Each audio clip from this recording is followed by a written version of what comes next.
Kagulat World. Buong mundo.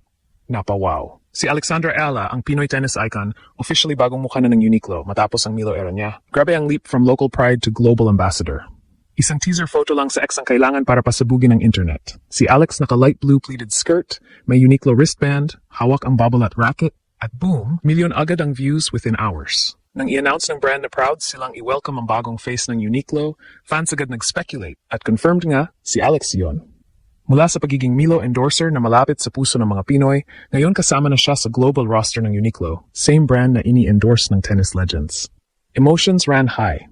Tuwang-tuwa ang fans sa upgrade na ito, seeing it as validation ng lahat ng hard work niya. Pero hindi naging madali ang journey. Habang tumataas ang career niya, mas tumitindi rin ang pressure. Training abroad sa Rafa Nadal Academy, malayo sa pamilya, injuries, at tough losses sa early pro years. Lahat yun parte ng grind. Ang paglipat mula sa Milo na deeply rooted sa Pinoy grassroots, papunta sa Uniqlo's global stage ay simbolo ng growth, pero may kasamang mas malaking expectations. May ilang nagulat sa bilis ng pagangat niya sa international endorsement scene, pero mas nangingibabaw ang admiration sa kanyang clean image at humility.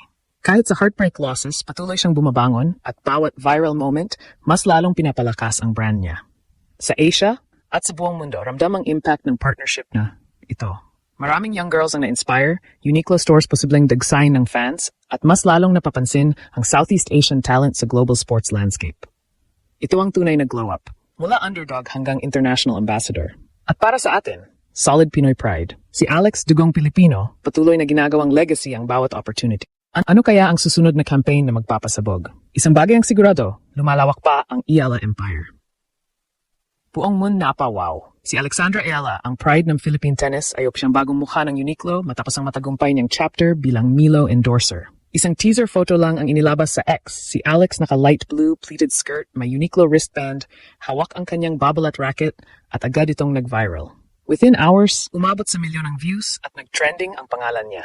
Nang i-announce ng Uniqlo na proud silang i-welcome ang bagong face ng brand, fans agad nag-speculate.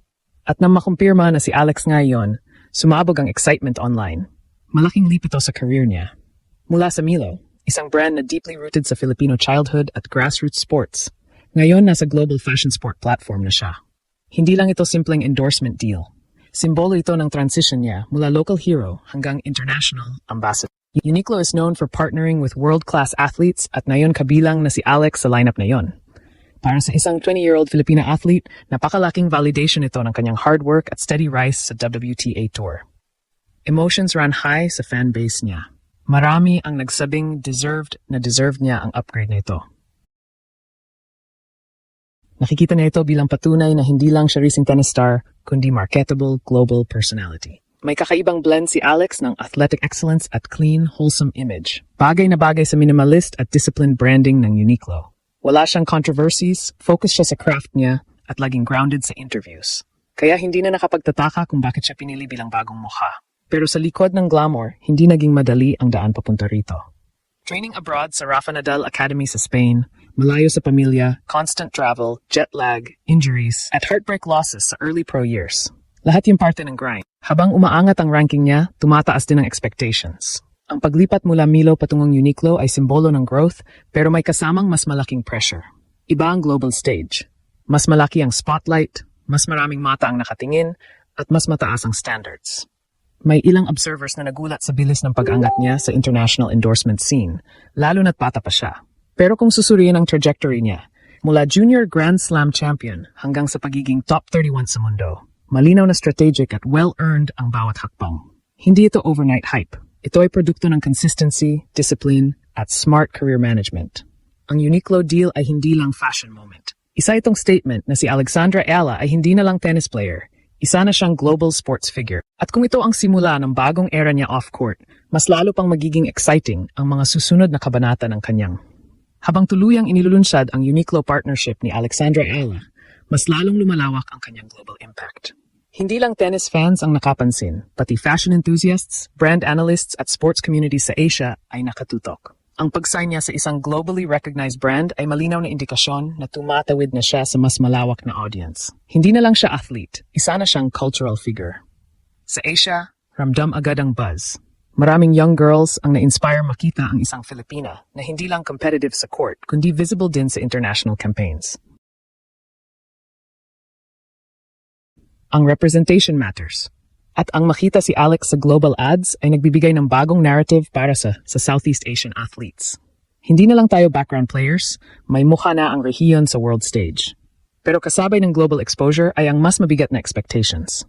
Ang pagiging ambassador ng isang brand tulad ng Uniqlo ay nangangahulugan ng mas mataas na scrutiny. Kailangan consistent hindi lang sa performance, kundi pati sa image. Kailangan panindigan ang brand values habang patuloy ang grind sa WTA Tour. At dito pumapasok ang tunay na challenge, balancing sponsor commitments with professional tennis demands. Fans, however, overwhelmingly supportive. Nakikita nila ang partnership na ito bilang reward sa years of sacrifice.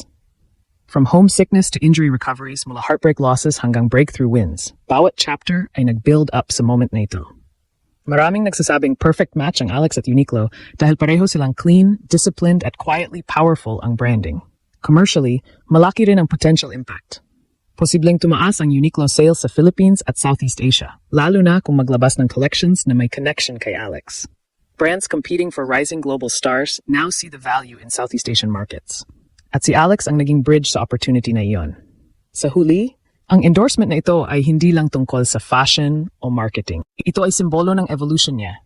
Mula batang nangangarap sa Pilipinas hanggang sa global ambassador na dala ang bandera saan man magpunta. Isa itong patunay na kayang tumawid ng isang Pinoy athlete mula local recognition patungong international relevance. At para sa Pilipinas, napakalaking pride moment nito. Si Alex ay patuloy na gumagawa ng legacy, hindi lang sa rankings kundi sa representation.